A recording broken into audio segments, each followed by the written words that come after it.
Vivo X300 series சைனால launch பண்ணிருக்காங்க. X300 பத்தி இந்த வீடியோல ஷார்ட்டா பார்க்கலாம். சிம்பிளா சொல்லணும்னா ஒரு காம்பாக்ட் போன் வித் பவர்ஃபுல் கேமரான்னு இதை சொல்லலாம். எக்ஸாக்டா என்ன இருக்குங்கிறத சொல்றேன். கேமரா பொறுத்த வரைக்கும் பின் பக்கம் ரியர் சென்சர் வந்து 200 mega pixel Samsung HBB sensor, அடுத்தது 50 mega pixel ultra wide sensor, அதுக்கு அடுத்தது 50 மெகா பிக்சல் டெலபோட்டோ சென்சர், இது Sony sensor. And selfie camera 50 mega pixel இருக்கு. செல்ஃபில 4K 60 fps வந்து ரெக்கார்ட் பண்ண முடியும்.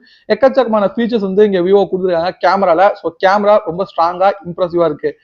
நெக்ஸ்ட் பெர்ஃபார்மன்ஸ் பார்க்கும்போது மீடியாடெக்கோட டைமென்சிட்டி 9500 புது சிப்ஸ் வந்து யூஸ் பண்ணிருக்காங்க. மீடியாடெக் பொறுத்த வரைக்கும் இது ஒரு ஃபிளாக்ஷிப் லைனப் தான். ஸோ பெர்ஃபார்மன்ஸ் இங்க பெஸ்டா வந்து இருக்கு. அண்ட் அது போக டிஸ்பிளே குவாலிட்டியும் நல்லா இருக்கு. 1.5K resolution, 120 Hz LTPO display, 4500 brightness இருக்கு.